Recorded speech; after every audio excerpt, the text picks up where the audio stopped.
Dites-moi, un homme ou une femme qui s'habille classe, est-ce qu'il ou elle fait preuve d'orgueil?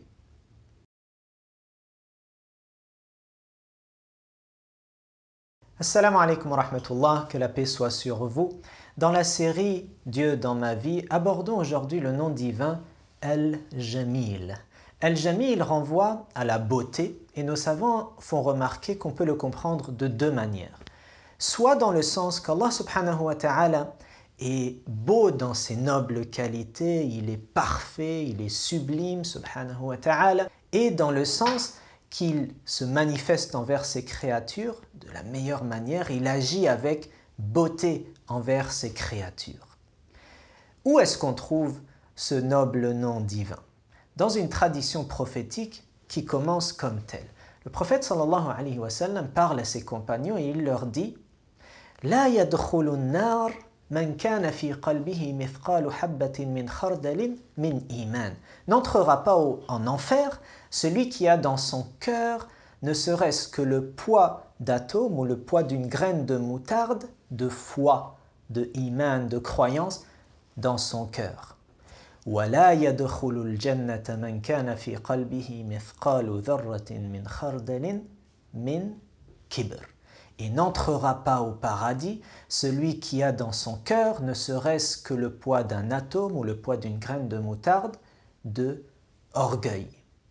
Et là, un compagnon prend la parole et il dit « Ô messager d'Allah, moi j'aime beaucoup la beauté, j'aime avoir des habits classe, j'aime être bien coiffé. » Et il va citer beaucoup de choses qu'il aime jusqu'à dire « J'aime que les lacets ou le cordon de mes souliers se distinguent par la beauté. » Et il dit, est-ce que cela fait partie de l'orgueil? Et le messager de lui répondre, sallallahu alayhi wa sallam, non. La dhakal jamal. Cela, c'est la beauté. Inna Allah jamilun yuhibbul jamal. Allah subhanahu wa ta'ala est beau et il aime la beauté. Et il clôture en disant, al-kibru batarul haqqi wa ghamtun nas. L'orgueil, c'est de rejeter la vérité et de se sentir supérieur aux autres. De cette tradition prophétique, retenons quatre choses. La première, c'est que Allah subhanahu wa ta'ala est beau dans ses nobles caractéristiques et il ne cesse de manifester le bien pour l'ensemble de ses créatures. La deuxième, c'est que Allah subhanahu wa ta'ala, il aime et ordonne la beauté. Et là, il y a quelque chose à vraiment intégrer dans son esprit, c'est que lorsqu'on se fait beau et qu'on se regarde dans le miroir, oui, on va prendre considération de ce que les gens vont dire, mais avant tout et après tout, je m'embellis, je me fais beau pour Allah subhanahu wa ta'ala.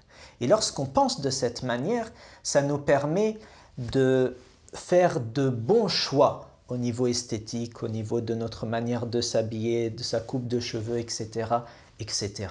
On se fait beau pour Dieu. Dieu aime me voir beau.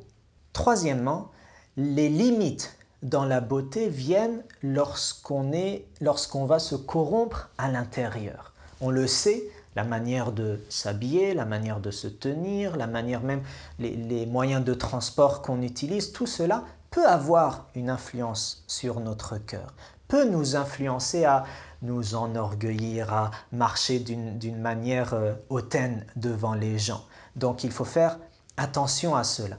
Les limites dans la beauté, c'est lorsque ça va corrompre notre intérieur. Quatrième et dernière leçon qu'on peut retenir, c'est que l'orgueil, littéralement, enlaidit la personne. Cet orgueil qui est à l'intérieur, eh bien, il apparaît sur le visage d'une personne et ça l'enlaidit.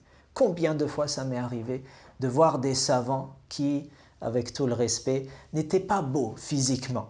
Mais lorsqu'on apprend à les connaître, qu'on voit leur morale, leur savoir, la qualité de leur savoir, littéralement, ils apparaissent à mes yeux comme le plus beau de tous. Donc l'orgueil enlaidit, comme le fait d'être humble et de travailler sur son intérieur va nous donner une beauté extérieure.